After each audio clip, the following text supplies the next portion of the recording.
Oi, gente, tudo bem? Se você viu o último vídeo aqui no canal, eu falei sobre o CSS Profile. Se você ainda não viu, vai lá dar uma olhada, porque é a plataforma mais utilizada para você aplicar para bolsas com base na necessidade financeira para universidades nos Estados Unidos.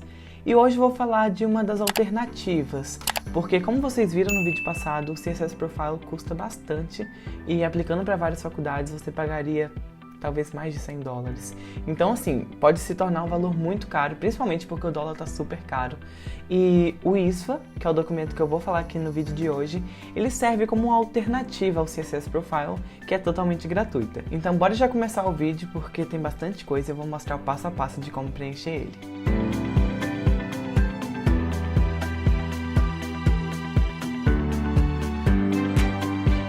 Bom, gente, para vocês saberem, ISFA significa International Student Financial Aid Application, que é basicamente a candidatura para bolsas de estudo, ajuda financeira, de estudantes internacionais. Então o ISFA ele serve justamente para ajudar os estudantes internacionais nesse preenchimento de informações financeiras e ele serve basicamente para a mesma coisa que o CSS Profile.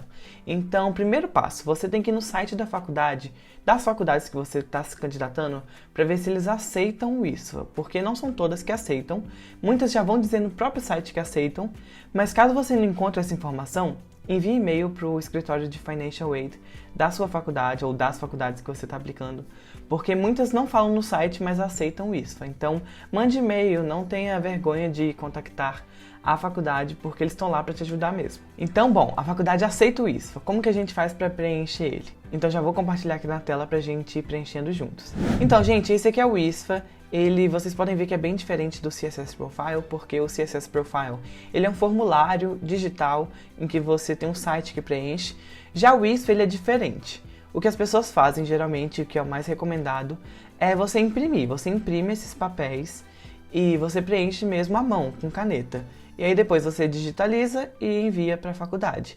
Então, se você não tem uma digitalizadora, tá tudo bem, existem aplicativos no celular mesmo, como o Cam Scanner, que é o que eu utilizo, que ele basicamente digitaliza e parece que foi mesmo feito numa máquina. Então, é a recomendação. Algumas pessoas fazem digitado mesmo, mas eu não recomendo tanto, porque você vê que ele tem vários quadradinhos. E é meio complicado fazer isso digitalmente, então é melhor você imprimir mesmo e preencher tudo à mão. A primeira coisa que você tem que ficar atento é nesse número aqui, ó. 2022, 2023 nesse caso. Então eu estou fazendo o vídeo em 2021, então esse ISFA serve para as pessoas que vão fazer o primeiro ano da faculdade no ano letivo de 2022-2023.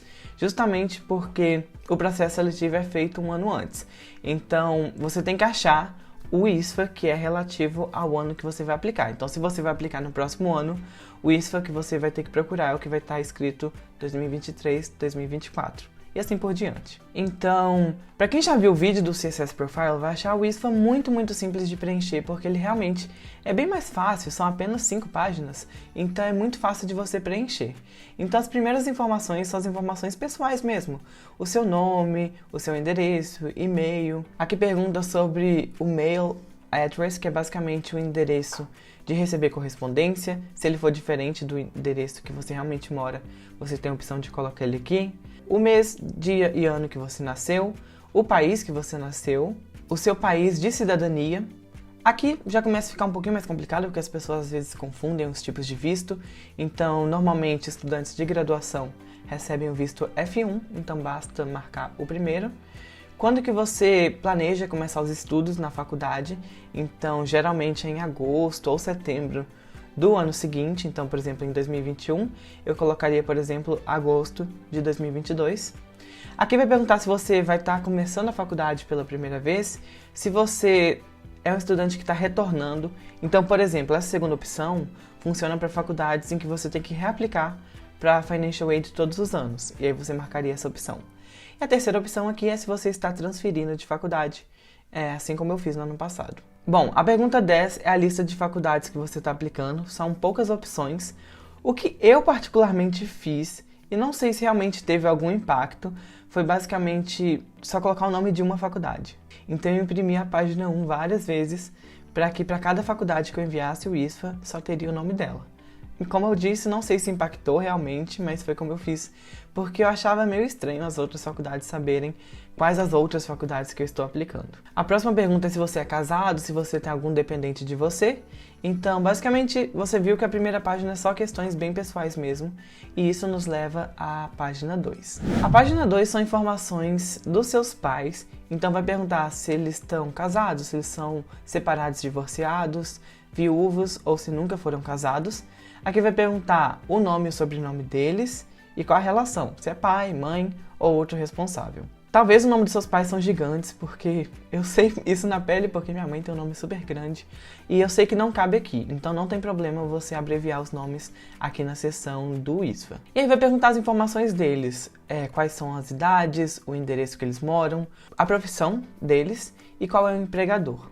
Vai perguntar também o número de anos que eles estão nesse empregador. E aí a próxima pergunta 15, já pergunta sobre os dependentes. Então vai perguntar, incluindo você, qual que é o número de dependentes dos seus pais. E aí nessa tabela, no número 16, você vai colocar informações desses dependentes. Então você vai colocar o nome, idade, a relação com vocês e basicamente vai perguntar coisas relacionadas à educação, porque o ISFA está perguntando isso para saber se alguns dos seus irmãos ainda estão na faculdade, porque caso sim, isso impacta na bolsa, porque as faculdades vão entender que seus pais estão gastando bastante com eles em questão de faculdade, mas se eles não estão, basta você colocar risquinho, assim, risco simples mesmo, nas informações que não são pertinentes para você preencher.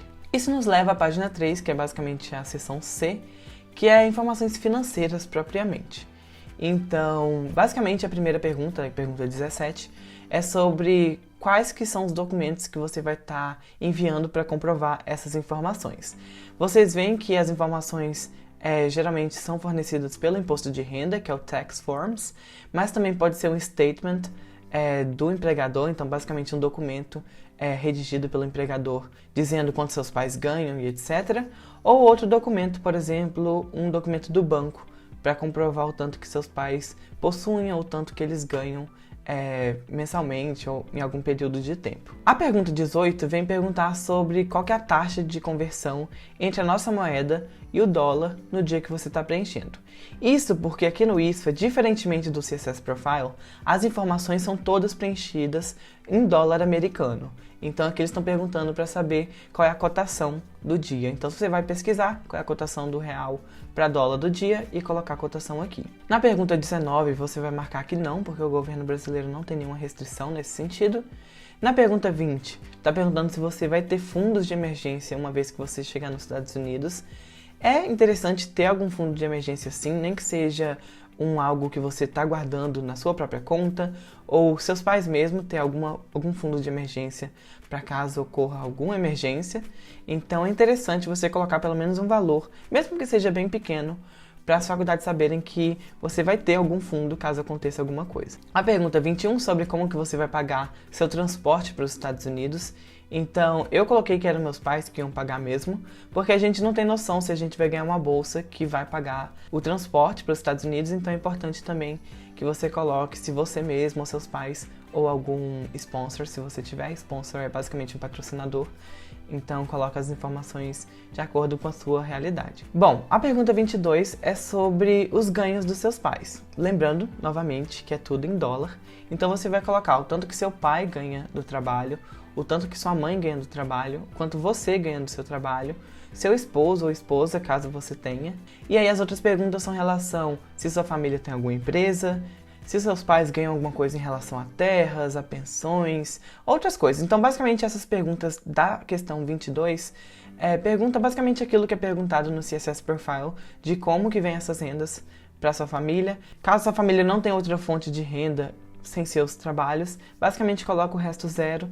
A questão 23 é aquela mesmo que tem do CSS Profile, que é basicamente perguntando se você acha que vai ter algum desvio significativo do quanto seus pais vão ganhar no próximo ano. Isso vai ajudar as faculdades a entenderem melhor o seu contexto. Então, se sim, você vai colocar e explicar, mas caso não, basicamente só marcar a caixinha e seguir para a próxima. Bom, na seção D, basicamente são informações sobre os bens que sua família possui. Então, na questão 24, vai perguntar se você tem uma casa própria, e aí caso sim, você vai responder as perguntas em relação a ela. Então, por exemplo, o ano que foi comprada, qual que foi o preço que ela foi comprada, quanto que a família ainda deve dessa casa, caso deva algum valor, e também qual que é o valor atual que essa casa tem. A questão 25 é a mesma coisa, só que se sua família tem alguma empresa, então você vai colocar as informações e aí vai perguntar o tipo de empresa, então basicamente informações caso sua família possui. Na questão 26 vai basicamente perguntar sobre os outros bens que sua família possui, então se sua família tem terras, tem outras casas, você vai somar o valor delas e colocar aqui.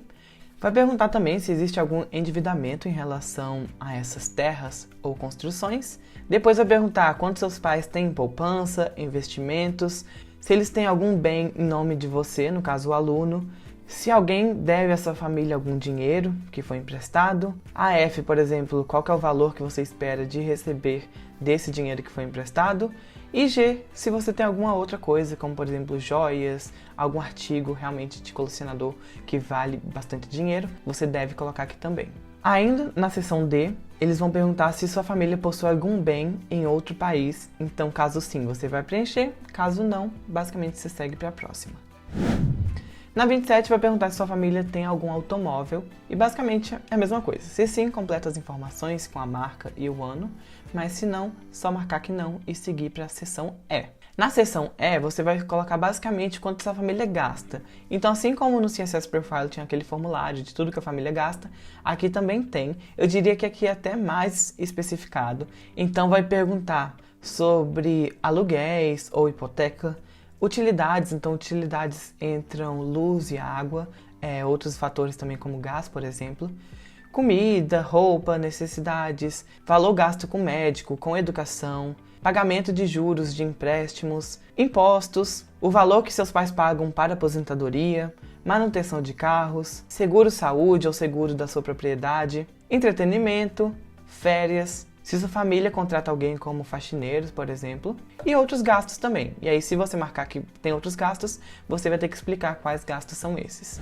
Na questão 26 você marcou tanto que outras pessoas deviam à sua família, já que no 29 é quanto sua família deve para outras pessoas, e aí você vai ter que colocar esse valor. E aí, nesse caso da 29, pode ser tanto um valor que você deve para alguma instituição ou para uma pessoa. E aí vai perguntar as informações desse valor e também a razão de ter esse débito. Na questão 30 vai perguntar se sua família ela contrata outras pessoas, então seja em um business, em uma empresa ou também na sua casa. Então você vai marcar e responder conforme você marcou.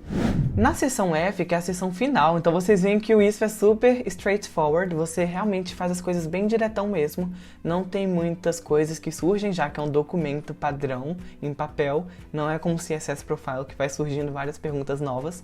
Então a seção F é sobre o que a sua família espera de contribuir para pagar seus gastos com educação na faculdade que você for aceito. Então aqui você vai basicamente estimar o tanto que sua família pode contribuir com a educação, ou também se você tem algum apoio do governo, se algum parente vai pagar alguma parte. Então basicamente aqui você vai colocar esses valores que você espera, que você prevê que sua família vai poder pagar no máximo, nos próximos 4 anos, que seriam os anos que você vai estar na faculdade. Na questão 32, você vai ter que listar alguma fundação ou governo, caso você esteja aplicando para algum tipo de ajuda financeira. Na seção G, você vai basicamente explicar alguma situação especial. Então, lembra quando você marcou que seus pais talvez teriam alguma mudança de emprego, alguma redução ou aumento? Então, aqui é o espaço para você explicar como que isso vai acontecer e como que você espera que nos próximos anos mude alguma coisa. Se realmente tem alguma coisa que você não colocou no application que precisa estar, use esse espaço aqui para explicar com suas próprias palavras. E bom, a seção H, que é a última mesmo aqui da última folha, você vai basicamente assinar, no caso sua esposa ou esposo também, caso você tenha, assina, e seus pais também vão assinar, você vai colocar a data que você completou e pronto. Você vai basicamente escanear todas essas páginas, juntar tudo. O que eu gosto de fazer é já pegar esse PDF com as 6 páginas e já anexar junto com o imposto de renda ou com o documento que você está mandando para comprovar isso. Então dessa forma fica tudo num PDF só, num arquivo só, e a faculdade não tem risco de perder essas informações. Então é o que eu recomendo. Existem vários programas, se você pesquisar no Google mesmo, Join PDF, que basicamente vai juntar dois documentos diferentes. Então eu recomendo fazer isso, porque os arquivos ficam todos juntos num arquivo só e não tem nenhum risco de perder. Então é isso, gente. O ISFA é bem rápido, ele é bem simples. Se você já preencheu o CSS Profile, você deve ter achado o ISFA super simples, e ele realmente é. Então é uma ótima alternativa para você não ter que pagar a taxa do CSS, porque juntando várias faculdades pode ser realmente um fator de impedimento para você enviar esses documentos. Então é isso, gente. Muito obrigado por você estar aqui assistindo até agora. Eu preciso muito da sua ajuda, então compartilhe o vídeo, deixe seu like, se inscreva no canal, porque isso ajuda bastante e me motiva para continuar fazendo mais vídeos para vocês. Então é isso, gente. Até o próximo vídeo da próxima semana. Até mais!